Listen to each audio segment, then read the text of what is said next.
guys, welcome back to our channel. நம்ம சேனல்ல வந்து பாத்தீங்கன்னா நேத்து மோட்டோவ்லாகிங் ஒரு வீடியோ போட்டுருக்கோம். மறக்காம போய் பாருங்க, பிரச்சனை சப்ஸ்கிரைப் பண்ணிக்கோங்க. இந்த 31st குள்ள நம்ம வந்து 1k அச்சீவ் பண்ணலாம் அப்படினு சொல்லி ஒரு மோட்டிவ் ஒன்னு வச்சிருக்கோம். உனக்கு என்னப்பா நீ பைத்தியம். நீ என்ன வேணாலும் பேசலாம். நம்ம வீடியோ இப்போதான் நீங்கள் ஃபர்ஸ்ட் டைம் பார்க்குறீங்க அப்படின்னா மறக்காமல் சப்ஸ்கிரைப் பண்ணிக்கோங்க.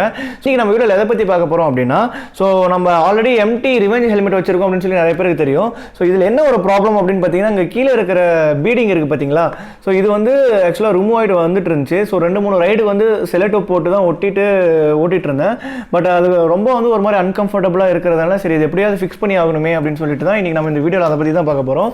ஸோ உள்ளே இருக்க பேடிங்ஸ் எல்லாம் கழட்டியாச்சு, வைசர்ஸ் எல்லாம் கழட்டியாச்சு. இந்த பீடிங்கோட மெயின் பர்பஸ் என்னன்னு பார்த்தீங்கன்னா, உங்க ஹெல்மெட்டை கீழே வைக்கிறப்ப ப்ரொடெக்ட் பண்றது தான். எப்படி அவங்க இது பண்ணிருக்காங்க, ஸ்டிக் பண்ணிருக்காங்க அப்படின்னு பார்த்தீங்கன்னா உங்களுக்கு தெரியும். உங்க பாருங்க, இதுல க்ளோஸ் அப்ல வந்து பார்த்தீங்கன்னா உங்களுக்கு அவங்க ஏற்கனவே வந்து க்ளூ போட்டு தான் ஒட்டி இருக்காங்க. ஸோ நம்ம சேம் அதே தான் வந்து நம்ம இந்த வீடியோவில் பார்க்க போறோம். நம்ம வந்து ஹெல்மெட் ரிப்பேர் அப்படின்னு சொல்லி யூடியூப்ல நிறைய வீடியோஸ் வந்து சர்ச் பண்ணி பார்க்குறப்ப அவங்க என்ன சொல்லியிருந்தாங்க அப்படின்னு பார்த்தீங்கன்னா, பேடிங்ஸ் இந்த தெர்மோகோல்லாம் வந்து உள்ள ஃபிக்ஸ் பண்ணுவாங்க பார்த்தீங்களா, அது வந்து பாலிஃபிக்ஸ் அப்படின்னு சொல்லிட்டு ஒரு கெமிக்கல் சப்ஸ்டன்ஸ், அது வந்து ஒரு க்ளூ மாதிரி, அதை வச்சு தான் வந்து அவங்க ஸ்டிக் பண்ணியிருக்காங்க.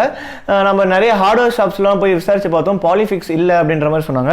அப்புறம் கடைசியாக நம்ம வந்து பார்த்தீங்கன்னா ஃபெவிபாண்ட் அப்படின்னு சொல்லி இந்த கம்பெனியோட இதுதான் இருக்குது அப்படின்ற மாதிரி சொன்னாங்க.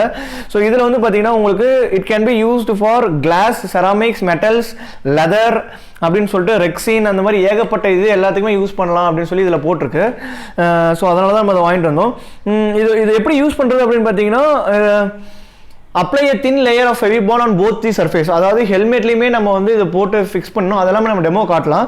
ஸோ ஜஸ்ட் ஒரு இன்ஸ்ட்ரக்ஷன் மட்டும் சொல்லிடுறேன். நீங்கள் வந்து இந்த பீடிங்லையும் போட்டுக்கணும், ஹெல்மெட்லையும் போட்டு பேஸ்ட் பண்ணிக்கிட்டு அப்புறம் வந்து உடனே ஒட்டக்கூடாது. Don't bond immediately, wait for 10 to 15 minutes before sticking. நீங்கள் 10 to 15 minutes அப்புறம் நீங்கள் ஒட்டுறப்ப தான் உங்களுக்கு அந்த நல்லா வந்து அதசிவாக வந்து ஒட்டும். அதுக்கப்புறம் for better bond please live for 2 to 3 years before use அப்படின்னு சொல்லியிருக்காங்க. ஸோ ஒட்டிட்டுக்கு அப்புறம் ஒரு 2 மணி நேரம் 3 மணி நேரம் அப்படியே காய விட்டுருங்க. அதுக்கப்புறம் எப்படி ஒர்க் ஆகுதா இல்லையானே நம்மளுக்கு தெரியல. ஆக்சுவலாக நம்ம ஒட்டி பார்த்துட்டு ஒர்க் ஆச்சு அப்படின்னா உங்களுக்கு யூஸ்ஃபுல்லாக இருக்கும். இல்லை அப்படின்னா நம்ம வேற ஏதாவது ஆல்டர்னேட் சொல்யூஷன் தேட வேண்டியதாக இருக்கும். ஸோ வாங்க பார்க்கலாம். நீங்கள் வந்து பார்த்தீங்கன்னா இங்கே பின்னாடி ஒரு பேண்டு மாதிரி இருக்கும். இது எப்பயுமே கழட்டிடாதீங்க. சப்போஸ் கல்னு வந்துருச்சுன்னா ஓகே, நீங்களா மேனுவலாக கழட்டிடாதீங்க. அதுதான் வந்து பார்த்தீங்கன்னா உங்களோட இது என்டையர் லேயர் வந்து அதுதான் பார்த்தீங்கன்னா ஃபிக்ஸ் பண்ணியிருக்கு. ஸோ அது இருந்துச்சு அப்படின்னா தான் உங்களால் ஈஸியாக வந்து இது பண்ண முடியும். உள்ளே இருக்க பேடிங்ஸ் எல்லாத்தையுமே ரிமூவ் பண்ணிவிடுங்க. அப்புறம் இந்த மாதிரி செல்லோ டேப்ஸ் அதெல்லாம் போட்டு ரிமூவ் பண்ணிவிட்டு இந்த மாதிரி ஆல்ரெடி க்ளூ வச்சுருக்காங்க பார்த்தீங்களா, அதை வந்து நம்ம வந்து க்ளீன் பண்ணிடலாம். ஸோ க்ளீன் பண்ணிவிட்டு நம்ம இதை அப்ளை பண்ணிவிட்டு நான் உங்களுக்கு காட்டுறேன். ஆக்சுவலாக எனக்கு இங்கே ஹெல்ப் பண்ண யாருமே இல்லை. இது கரெக்டான ஆங்கிளுமே வந்து செட் ஆக மாட்டேங்குது. ஸோ நான் உங்களுக்கு காட்டுறேன், இருங்க இதை அப்ளை பண்ணுறேன்.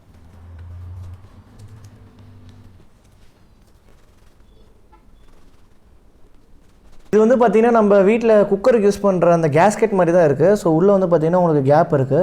ஸோ இதுக்குள்ளே வந்து நம்ம வந்து அந்த ஃபெவிபாண்ட் அப்ளை பண்ண போகிறோம். அப்ளை பண்ணிட்டு இங்கே ஃபுல்லாக கார்னர்ஸ்லையுமே வந்து அப்ளை பண்ணிவிட்டு நம்ம வந்து கொஞ்சம் ட்ரை பண்ண விட்டுருவோம். ஸோ இது வந்து பார்த்தீங்கன்னா நார்மல் இந்த மாதிரி டியூப் மாதிரி தான் இருக்குது. ஸோ அதை நம்ம வந்து அப்ளை பண்ணலாம். இப்போ இங்கே பாருங்கள், இந்த பீடிங்கில் க்ளூ தெரியும் பார்த்தீங்களா, அங்கே வெளியே இந்த மாதிரி க்ளூ போட்டுட்டு உள்ள பீடிங்லேயும் க்ளூ போட்டுருங்க. க்ளூ போட்டுட்டு ஸ்டிக் பண்ணிக்கணும். நல்லா ட்ரை பண்ணிவிட்டு நம்ம அதுக்கப்புறம் உங்களுக்கு வீடியோவில் காட்டுறேன் எப்படி ஸ்டிக் ஆகிடுச்சா இல்லையா அப்படின்னு சொல்லிட்டு.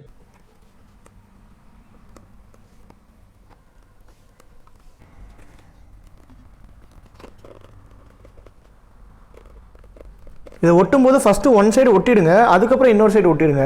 ஏன்னா வந்து நீங்கள் 2 டைம் ஒட்டுறப்ப இந்த லப்பர் வந்து ஈக்குவலாக இருக்காது. ஸோ ஃபஸ்ட்டு இது வந்து நல்லா ஓரளவுக்கு காயட்டும். இந்த எக்ஸ்ட்ரா இதெல்லாம் வந்து பார்த்திங்கன்னா அப்பப்போ தொடச்சிருங்க, இல்லை காஞ்சிருச்சுன்னா அதுக்கப்புறம் எடுக்க முடியாது. நல்லா ஆக்சுவலாக நல்லா ஸ்ட்ராங்காகவே ஒட்டிக்குச்சு. எனக்கு நான் ஃபெவிக்விக் போட்டு பார்த்தேன். ஃபெவிக்விக் போட்டு பார்த்துட்டு ஒன்றும் செட் ஆகலை.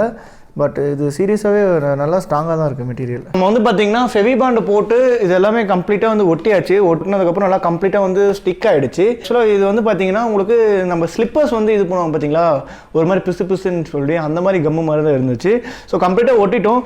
ஒட்டினதுக்கப்புறம் என்ன ஆச்சு அப்படின்னு பார்த்தீங்கன்னா, ஒரு சைடு லைட்டாக ஐ மீன் நான் ஏற்கனவே சொன்ன மாதிரி அது வந்து அவ்வளோ ஸ்டிஃபாக இல்லை. ஒன் சைடு ஃபஸ்ட் ஒட்டிட்டு இன்னொரு சைடு ஒட்டுங்கன்னு பார்த்தீங்கன்னா, இன்னொரு சைடு ஒட்டுறப்ப டைட்டாக இருக்கும். ஸோ இன்னொரு சைடு வந்து பார்த்தீங்கன்னா ஆப்போசிட் சைடில் லைட்டாக வந்து பிரிஞ்சு வந்துட்டு இருந்துச்சு. ஸோ நான் என்ன பண்ணலாம் அப்படின்னு பார்த்தீங்கன்னா, ஒயிட் கலர் செல்லோ டேப் இருக்குது பார்த்தீங்களா, ஸோ ஃபுல்லாக இந்த இடத்துல ஒட்டியாச்சு. ஒட்டினதுக்கப்புறம் அடிக்கடிக்கு நீங்கள் வந்து என்ன பண்ணுங்கள், இந்த மாதிரி அழுத்தி விடுங்க. இந்த பீடிங்கில் வந்து அழுத்தி விட்டுறப்போ உங்களுக்கு நல்லா ஸ்டிக் ஆகிக்கும். ஸோ ஃபுல்லாக 2 சைடுமே வந்து போட்டு ஒட்டிடும். ஸோ ஒட்டினதுக்கப்புறம் நல்லாவே ஃபிக்ஸ் ஆகிடுச்சு. நம்ம வந்து என்ன பண்ணணும் அப்படின்னு பார்த்தீங்கன்னா ஒரு 2 to 3 இயர்ஸ் வந்து இது அப்படியே விட்டுடலாம். விட்டதுக்கப்புறம் நம்ம வந்து இந்த செலோடேப் ஒட்டி இருக்கும் பார்த்தீங்களா, இதை ரிமூவ் பண்ணிவிட்டு அந்த செலோடேப்போட மார்க் இருக்கும் ஒரு மாதிரி, உங்களுக்கு இங்கே பார்த்தீங்கன்னா தெரியும் ஒரு மாதிரி கருப்பு மார்க்காக இருக்கும். நம்ம ஏற்கனவே பிளாக் செலோடேப் ஒட்டினதுக்கும் அந்த மார்க்ஸ் வந்து இங்கே இருக்கும். ஸோ அது வந்து நீங்கள் கெரோசின் இல்லை பெட்ரோல் போட்டு நீங்கள் துடைக்கிறப்ப அது ஈஸியாக அந்த டர்ட்டுமே வந்து பார்த்தீங்கன்னா ரிமூவ் ஆகிடும். ஸோ பெருசாக பிரச்சனை இல்லை.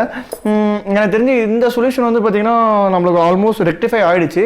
ஸோ நம்ம திரும்ப சப்போஸ் இப்போ வந்து இது ஆல்மோஸ்ட் சக்ஸஸ் தான் சொல்லுவேன்.